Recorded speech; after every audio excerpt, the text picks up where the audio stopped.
Ladies and gentlemen, you've heard their point. Now, hear the counterpoint on Libertarian Counterpoint podcasts.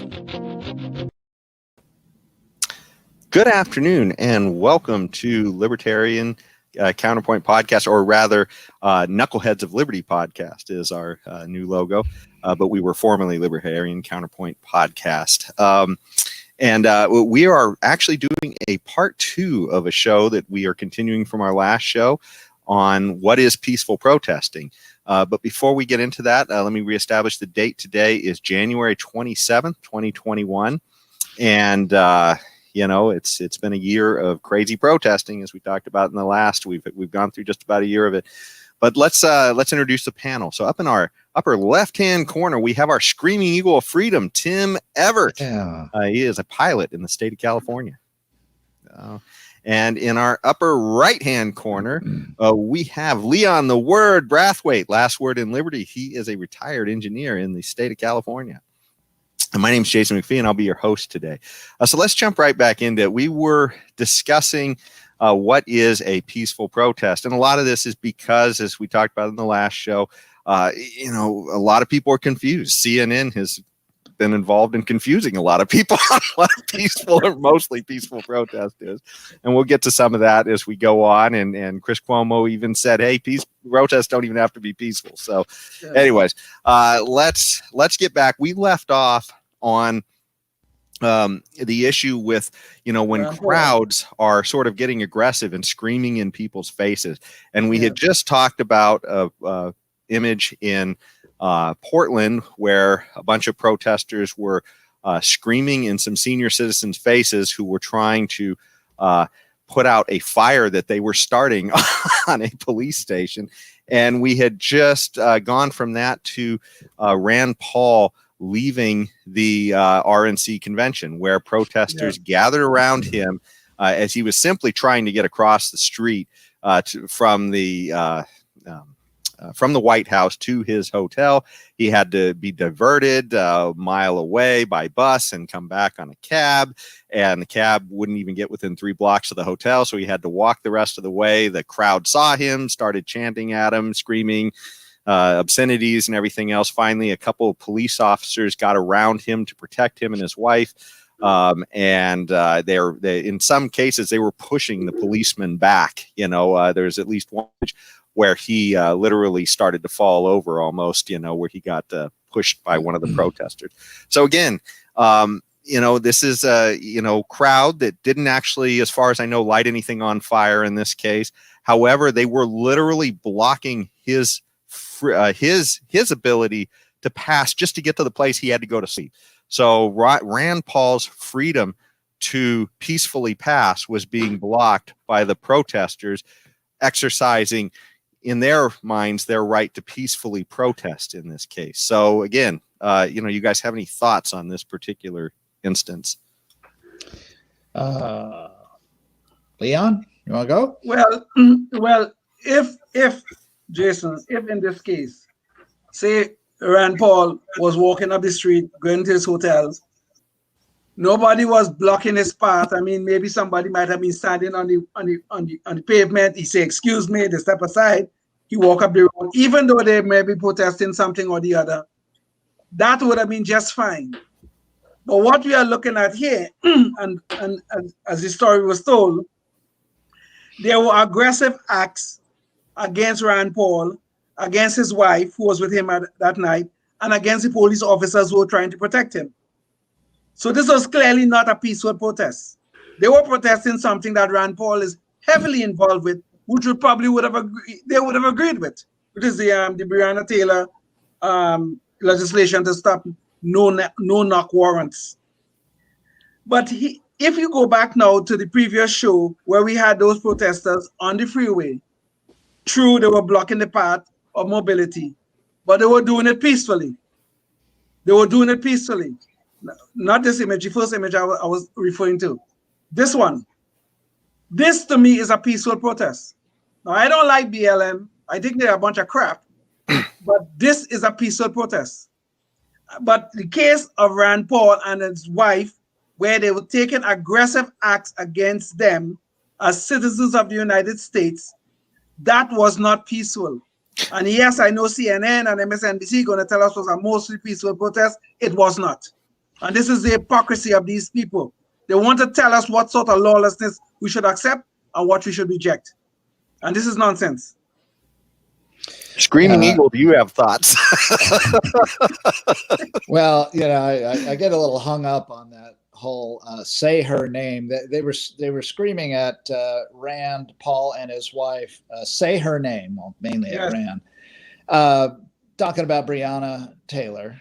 And apparently they had forgotten all about his no-knock warrant legislation. The only valid legislation that had a chance of potentially stopping issues like what happened to Breonna Taylor in the future. Right. Yeah, and so the guy that introduces the legislation, I think he may have introduced it with one other senator. The guy that introduces the legislation is being heckled, and part of the whole thing about violence, and which is the opposite of peacefulness. Okay, so is that these him and his wife were exposed. They were out on in a public area, exposed to whatever assaults anyone wanted to do. So there's an element of fear just in that when you're faced with an angry mob or crowd or of people, and so there's that whole lack of civility that Leon gave a great contrast to. I mean, had they, even if they would have just lined up and let him go where he wanted to go, but just said, say her name, or think about Breonna, and let him go his way, that could have been considered to be peaceful at that point, And, but I guess let me push back just a little bit though, Tim, because in the case of the people on the freeway, they are not letting anybody pass. It's not like they're telling people, you heard us. Now we're going to let each car pass one by one. They are literally not letting you pass. So if you have a health condition, if you are going to miss an important meeting that may get you fired at your job, if you are going to miss an important event in your life, it's too bad, because they are going to exercise their right to peacefully protest to keep you from peacefully engaging in any of these things you may value. So that's the point that I can see. I in the last session I agreed with that point. I agreed. It's just again to get back to this one though, where it was clearly not that. I mean, they were not only trying to block him, but they were focused on him. I mean, not just sitting still and trying to block a thoroughfare. They were crowding around him, following him as he moved his position. They moved with him. I mean, all that is clearly an act of aggression and the opposite of what we want to see in peaceful protesting. So, yeah, this is an example. CNN, we know you're listening. This is an example of not peaceful protesting. Okay. Well, Jason, before we move on from this image, okay, or before we move on, period. So, are you saying then, okay, if we have what we,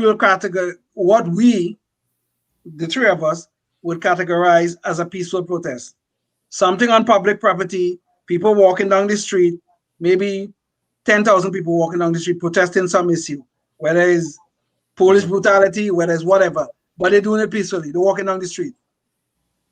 An ambulance is trying to cross over to the other side because of a medical emergency. Somebody's about to die. Are you saying that is not a peaceful protest?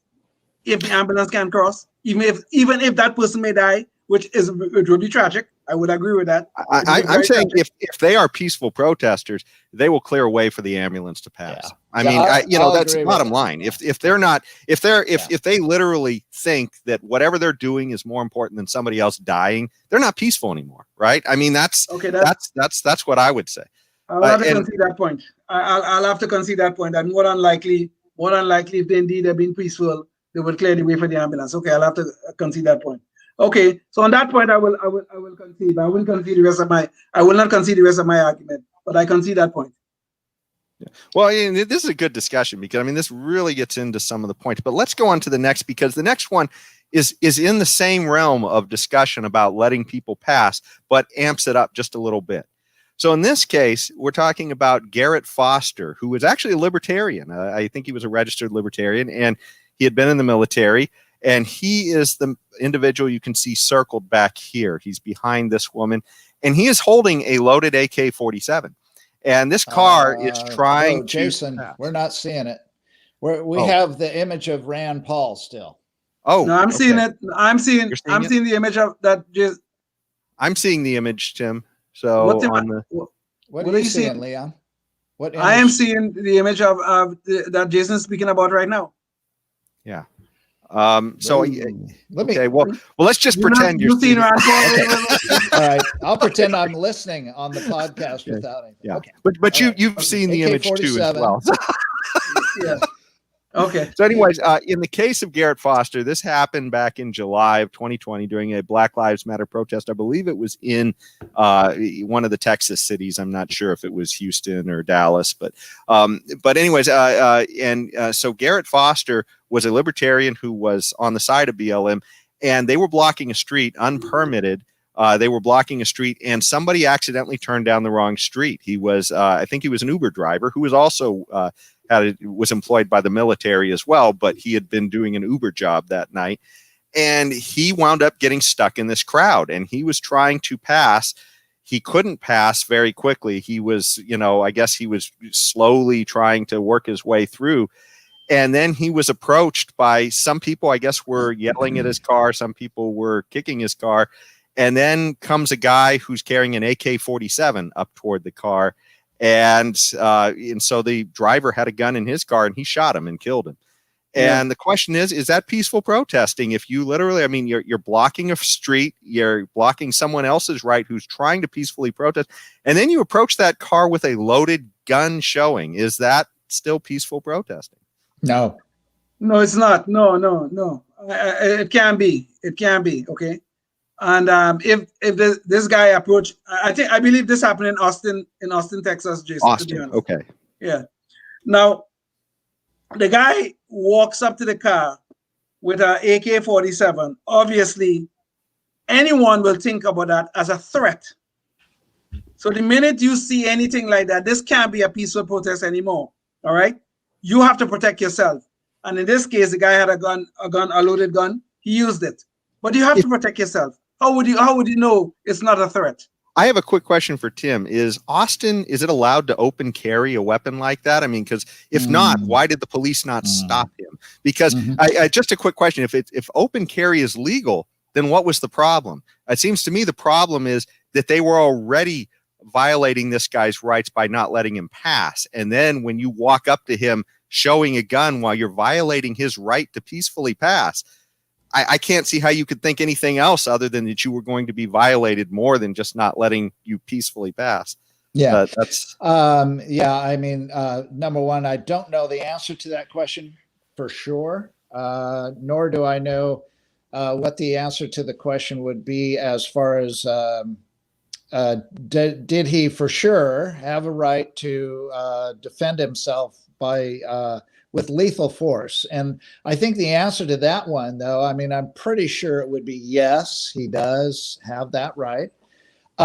There was also another part of the story, you may go into it, where a second person, after the Uber driver drove away, fired some rounds toward his car.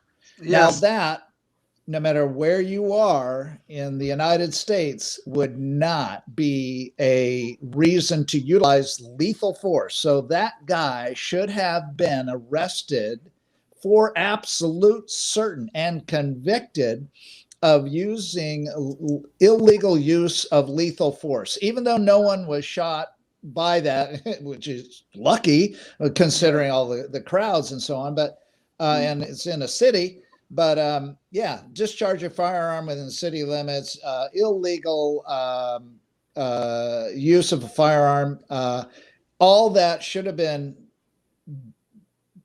buried upon that, it should have been piled upon that guy, the second guy that's not even, part of the first altercation, other than as, being one of the guys running around at a protest carrying loaded firearms. So, and I'm assuming the Uber guy may have just, both of those guys, by the way, had permits to carry concealed weapons. The Uber driver and the guy shooting at the only time you can use lethal force is when you are in fear of serious bodily injury or death, which when somebody's approaching you and you can't go anywhere in your car, you're trapped, surrounded by a bunch of raving lunatics that have already struck your car.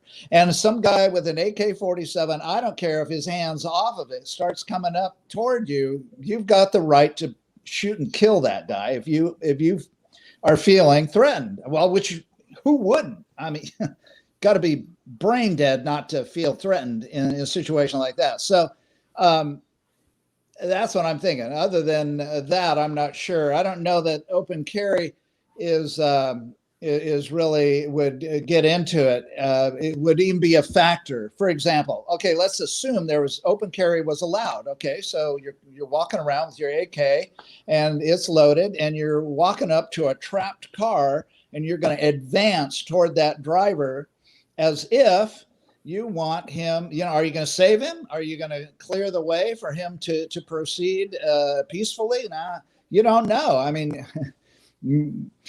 So it doesn't matter if it's legal for him to carry openly or not. You are very likely to be considered to be a threat to the driver. So whether you're carrying that gun legally or not makes no difference.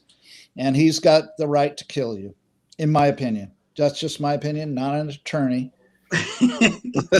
That's your disclaimer. Okay, that's your disclaimer. My disclaimer, yes, exactly. As I remember the story, all the three parties who had guns were all legal guns, all three of them.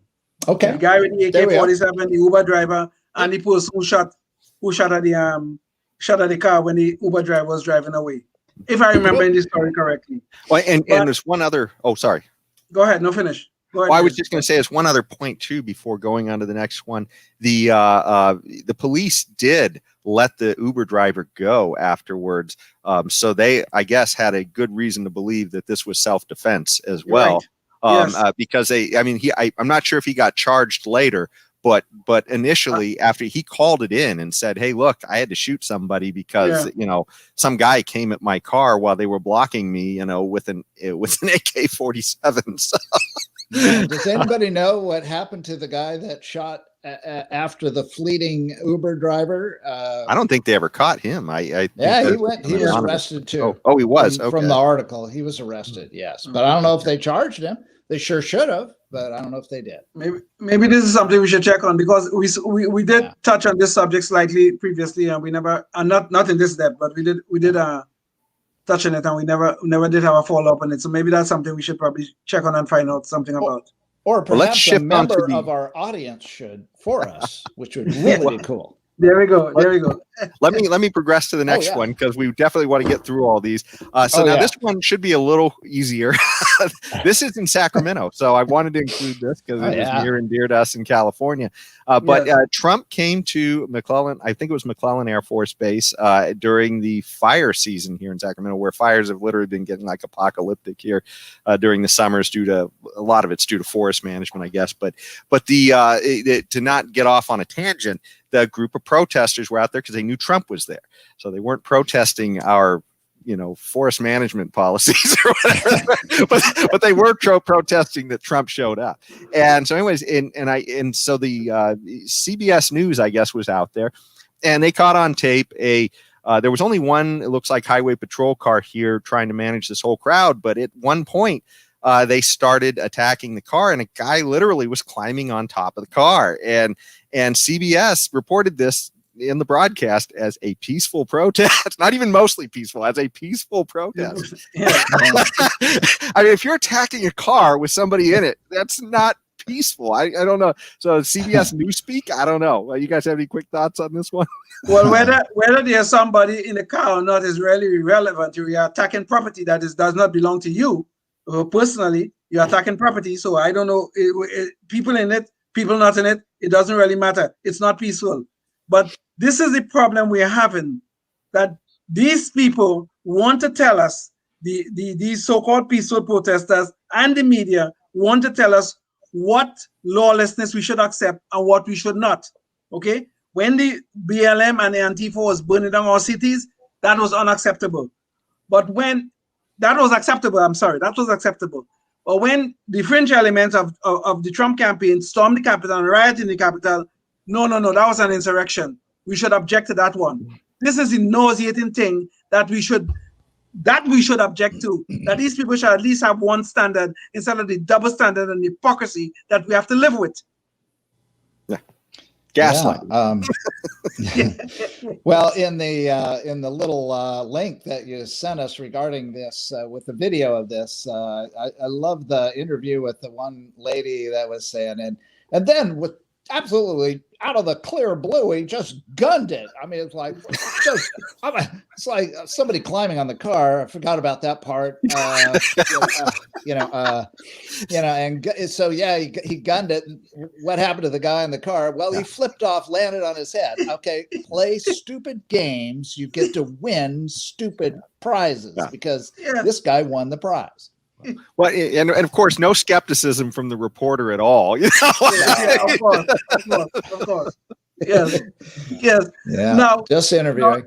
If we go back to our previous argument about the BLM people sitting in the street. Now, if one of them had gotten run over, of course, it's a tragic event, but I would have no sympathy for them. It was plain stupid. Yeah. But it was still peaceful. Okay. Yeah. But it was plain stupid. Yeah, I see your point, Leon.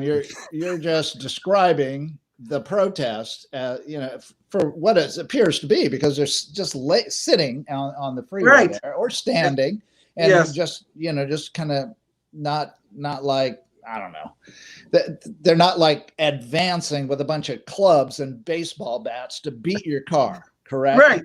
Exactly. Right. Okay. Exactly. So they're standing there, and yeah, I get it. That looks awfully peaceful to me. Again, it stops the movement of people, and I find that controversial. But anyway, here we are to talk about controversy. Yeah, exactly. Yeah. So this is the McCloskeys, who were made famous and infamous at the same time by the BLM crowd in Minneapolis, or no, it's Missouri. St. Louis. And they were this was private property. So what happened was they were on their way somewhere else, but they decided to break through a gated community, essentially. And just so there's no confusion, this was the gate that was broken through. Jason's showing an image of the broken gate. Yeah. So it was peacefully broken through. I don't know, but anyway, this was the crowd, and so when obviously when they see this huge mob of people who were not supposed to be on the private property of their community, they, I guess, decided they'd better defend their private property. So they carried guns out onto their private property. Now, that's a little different than Garrett Foster, who was on public property where they were blocking somebody else's right to protest, blocking somebody else's right to pass, rather, to peacefully pass. These people were literally sitting in their homes, and they were alarmed by a mob that was protesting. They shouldn't have been there. And so they brought out to make sure that the protest didn't go into their house.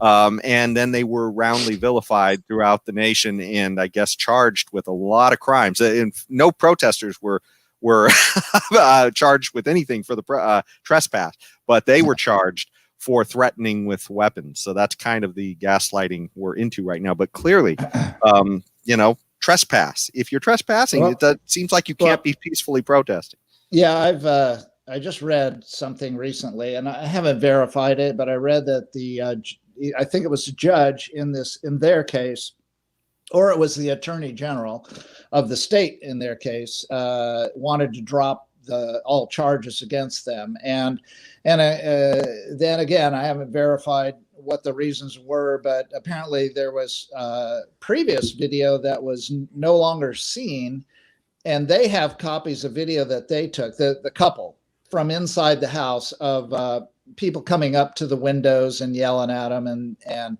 them calling 911, and they have the tape of the 911 operator saying, "We're not coming out, you're on your own." Maybe it had to do with the fact that it's private property, or maybe the political environment, or maybe they were told not to go out. I don't know I can't verify any of these things, but if a lot of this is true, then you can understand. Now, tactically, you don't come out on the same level as the other people. They had an upper balcony where they could have gone out on the balcony and confronted them, which would have been a lot better for everybody involved. But if they're in fear of their life, certainly they can do something to protect their lives. I don't recommend this personally as a gun owner myself. I would not recommend that. Because this is not good tactics from a tactical standpoint, where you want to go out on the same level and basically expose yourself. I mean, this is not military tactics 1A recommended. So but anyway, as from what my understanding is, the case against them is going to be difficult to prosecute. What do you think, Leon? If these people are ever prosecuted or imprisoned or in any way for defending their property, our country is lost. Okay, because this was on private property. These people broke down a gate, came into these people's property, and a man took out a gun to defend his property, and you're going to prosecute him for that? Our country is lost if these people are prosecuted. Totally lost. Whoa, that's big. But I think I can agree with you, and I can argue tactics, but and I can sit back 2020 vision and say, well, they shouldn't have done this, or they shouldn't have done that, or whatever. But yeah, I mean, the bottom line comes down to, what rights do we have anymore? And these, I'm sorry, when you get a whole group of people, a mob, right there, just the fact that you have an advantage in sheer numbers.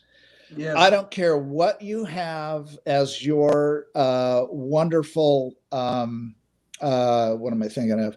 The thing you're protesting about, the thing, whatever issue you have, gone. Okay, if you get shot. Speaking of gone, yeah, we're gone. We're about at the end of the time here, and it's sort of when rights collide, and unfortunately, your right to keep talking, Tim, is colliding. Our right to be on the air. All right. So, anyways, but unfortunately, we still didn't get to the end of it. But so I guess there will be a part 3 at some point. But it's fascinating discussion, and it's too bad that we're not really having a deeper discussion last year. And with the media, but the way it is, it's pretty much echo chambers, and hopefully we can offer something more than that with.